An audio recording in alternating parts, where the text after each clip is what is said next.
There is no doubt at all that dioxin or dioxins are human carcinogens. We are many times only looking at the cancer effect, but because this is the main disease, of course, which is the basis of any administrative regulation. But we are dealing with highly toxic mixtures in this context. And as you heard this morning, there is a great series, a great group of symptoms of diseases which are caused just by these dioxins. And we have always to take into consideration that the neurotoxicity and the psychotoxicity, for example, is already well established and well documented, even in humans. If you go back into the early epidemiologic studies in the BASF study, I think in the early 60s or so, there is clearly documented a considerable increase in psychological disorders, up to a higher rate of suicides. And the most recent study in that context will be published in Lancet from Mans and co-authors in one of the next issues. And he is talking about, or is documenting, even a 20% rate of suicide in these workers which have been heavily contaminated in the Boehringer case in Hamburg. So there is also no doubt, in my opinion, that we have to widen the symptoms, we should call it a syndrome of the dioxin activity. We have add also the neuro and psychotoxicity in a very serious way, and we have to focus especially also on the immune system, because the physicians, for example, in Germany, whoever you talk to, if they are serious and honest, they tell you that the rate of infections, for example, from yeast or from some type of fungus or so, is steadily increasing. What does it mean? Where does it come from? That means clearly that the immune status of the population is going down slowly more and more. What are the reasons for that? And if we know that we are exposed to highly toxic and highly immunotoxic mixtures like dioxins, there are good reasons for suspicion that the dioxins are involved in reducing the capacity, the reliability of our fire brigade in our organism, that is the immune system. And this, vice versa, is again interlocked with the cancer story, because if you have a reduced immune system, the chance to develop cancer is increased. I make the statement here that we will find out in the next future that hundreds of thousands of people already have died from dioxin due to chronic exposure. If you go back in history in toxicology and have a look on threshold limits, which are called safe for the population for a couple of compounds, each threshold limit had to be lowered with increasing scientific knowledge on that special compound. So the threshold limits all went down. And then you can make your own judgment what is behind if threshold limits should be raised in the context with dioxins. There are another very, very important questions regarding the body load of the human beings and mother's milk. We have reached in that context already a level of contamination which is really a point of extremely serious concern. And the additional load through mother's milk to our babies is irresponsible and intolerably high. And we really support the wrong politic if we recommend not to breastfeed our children, because this is one of the oldest rights of mankind, that mothers are allowed to feed their children with their own milk. So the right policy would be to reduce all these contaminants of breast milk. I think there are thousands of contaminants which are lipophilic and accumulating. And we do not know the toxicity of that mixture, which is fed to the suckling infants.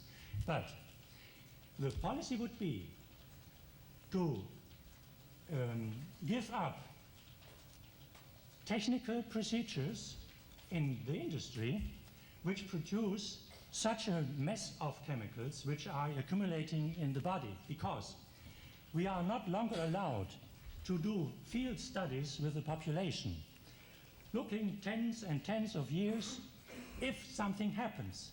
And there will happen something, of course, as we see. And then if we collect the first results, interested circles say, oh, this is not valid, and this gives them another 10 years of turnover money, of course.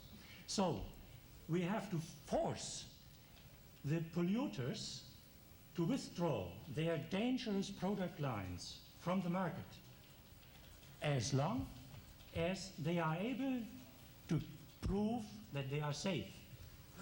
And you will see through the next decades the pollution of the mother's milk will decline, and we cannot wait with our next our next generations until there we document the first diseases, cancer, immune deficiency, and so on, because then it is too late.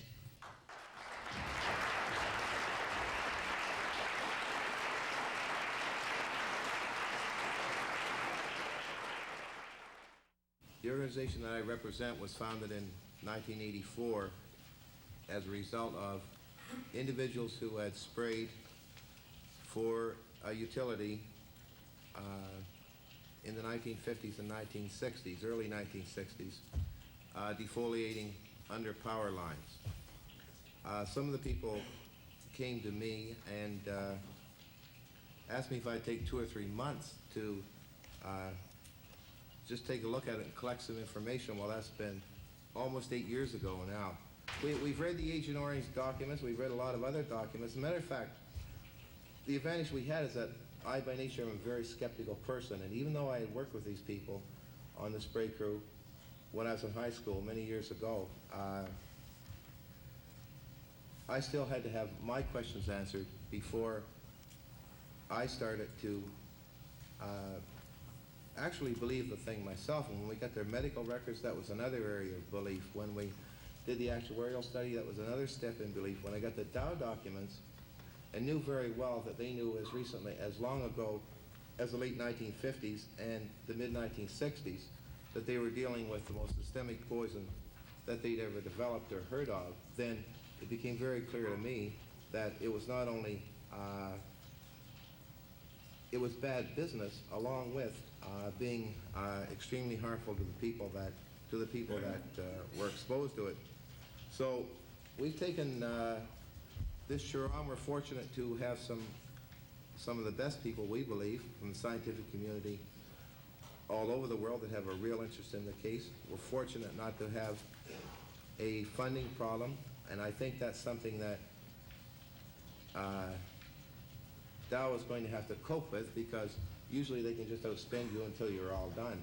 And quite frankly, we had put $500,000 into the case, and we were probably getting fairly close to the end of our tether when we really had a stroke of luck. You know, you have to be good, but you have to be awful lucky too, and we were very, very lucky, and that is that a document turned up from 1961 in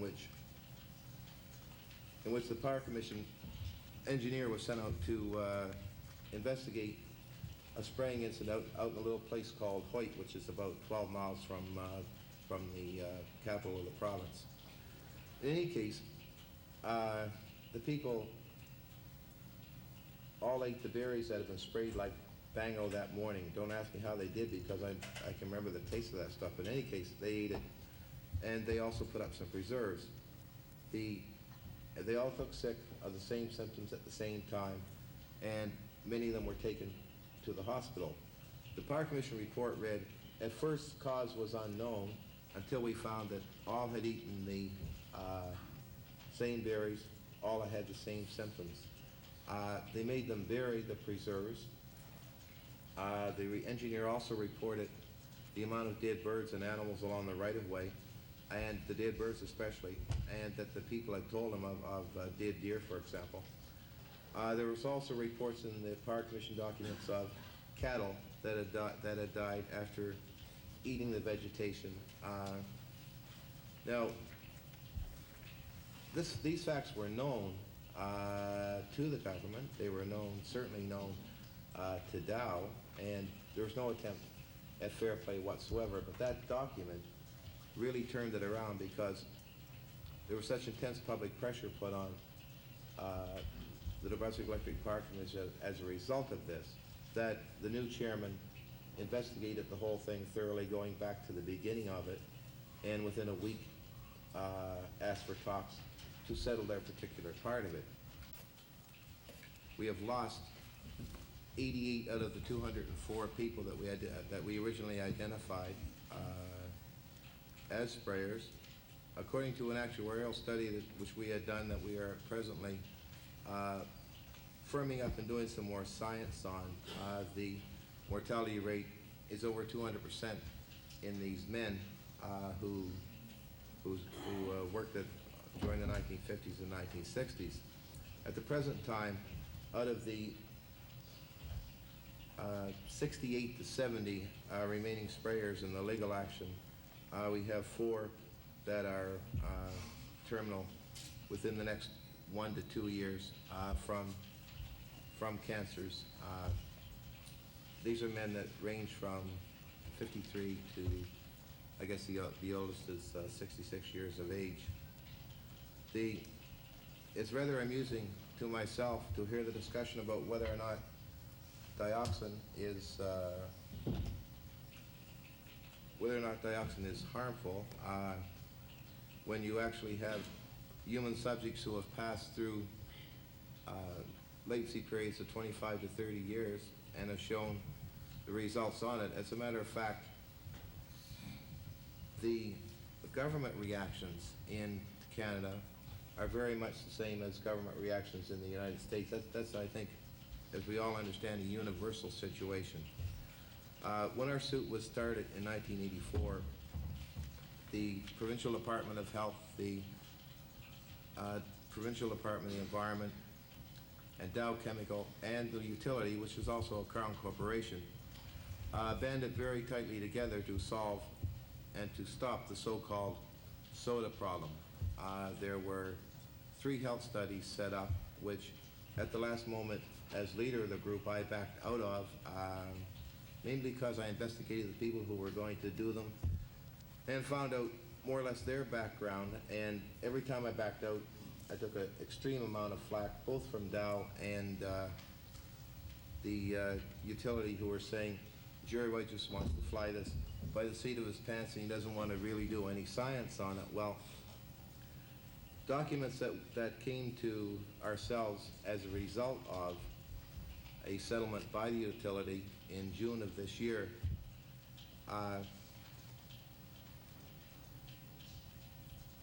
told me that my suspicions, and at times I began to wonder if I was getting paranoid, but my suspicions in any event were correct, that it was a precise plan to frustrate a health study, to do a study that would be a study in name only, and in effect to say no problem. The chairman of the New Brunswick Electric Power Commission and the chairman of Dow Chemical Canada had a very close contact and a committee set up to deal with the so-called soda problem.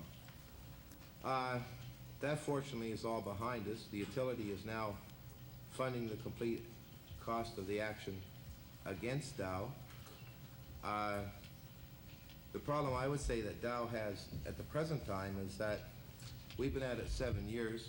We all realized that we were exposed. We've lost, we've had a lot of people die. I've had a lot of people say to me, shortly before they've died, or shortly before their death, whatever you do, get Dow. That's exactly what we intend to do. It's not a emotional thing.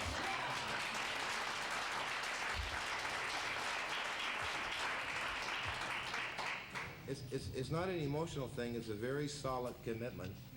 And the problem that Dow has at this point in time is that I know their practice usually has been to come across with cash at the last moment, and the plaintiffs go away, and everything gets buried. Unfortunately, in this particular circumstance, the plaintiffs don't particularly want money. What they really want is an eye for an eye, and that's the problem that they're having. We want Dow in the worst way possible, and we intend to get them. It's just that simple. We're prepared to go to court. So.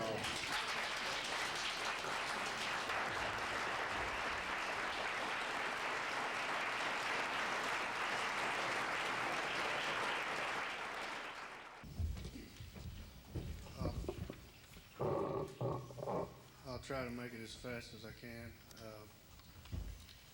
I'm from Jacksonville, Arkansas, home of 3 Superfund sites. In 1985, my 3-month-old son died. An autopsy was done on him, and his death was labeled SIDS. 1 week later, my older son, Jeffrey, was hospitalized with a seizure disorder. While he was in the hospital, there was some blood and urine samples ran on him. And it came back that he had these chemicals. It's chemicals like the ones that was used in the manufacturing of herbicides at the Jacksonville plant. So they then took tissues that was left over from my son Joseph's autopsy, and they sent them off and had them analyzed, and only to find that he was also loaded with these chemicals in his liver and kidney.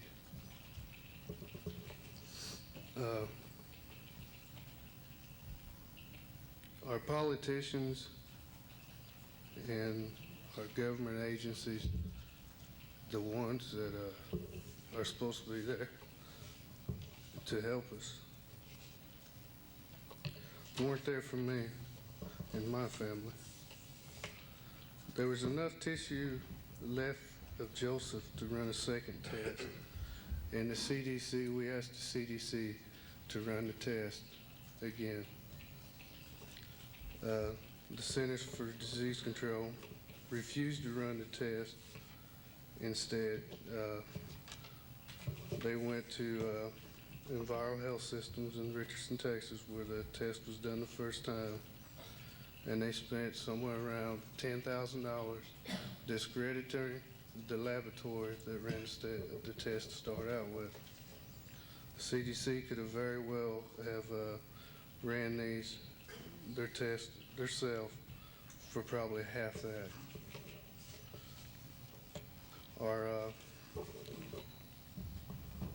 Our waters and our soil in Jacksonville, and like so many other places, have been contaminated by our industry. And now we face one more challenge.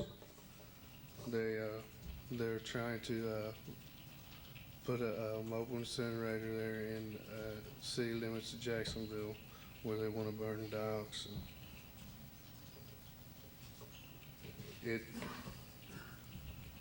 It's not enough that they poison our water and our soils, and now they want